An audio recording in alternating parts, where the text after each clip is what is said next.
Davom etamiz. Qori Niyoziy nomidagi Tarbiya pedagogikasi Milliy instituti, Chirchiq davlat pedagogika universiteti, Toshkent viloyati hamda Parkent tumani hokimliklari hamkorligida Ochiq osmon ostidagi maktab nomli ijtimoiy mobil metodik tadbir tashkil etildi.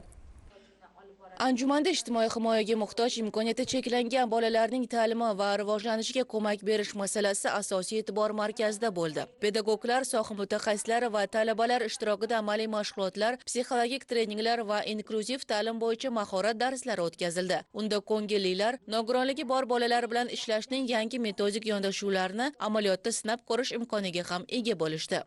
Ochiq osmon ostidagi maktab asosan talabalarning ko'ngilli faoliyatiga asoslanadi. Chunki bu jarayonda ko'rib turibsizlar, mahalladan uyushmagan farzandlari bor ota-onalar kelgan, metodik jihatdan menga yordam kerak degan amaliyotchi o'qituvchilar kelgan. Psixologik xizmatni ko'rsatishda nogiron bolalarga nisbatan yondashuvlarni qo'llashga ehtiyoji bor psixologlar kelgan, hamda inklyuziv maktablarda nogironligi bo'lgan bolalar bilan ishlashda qanday yondashuvlarni qo'llashim kerak degan savollari bor o'qituvchilar kelgan. Shunchalar subyektlarimiz keng.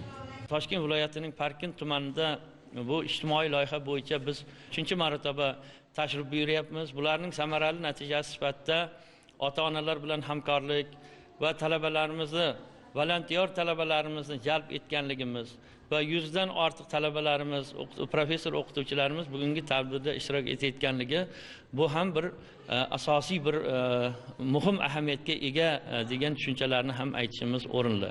Ochiq osmon ostidagi maktab loyihasi nafaqat o'qituvchilar va yoshlar, balki ota-onalar uchun ham tajriba almashish va ijtimoiy hamjihatlikni mustahkamlash imkonini berdi.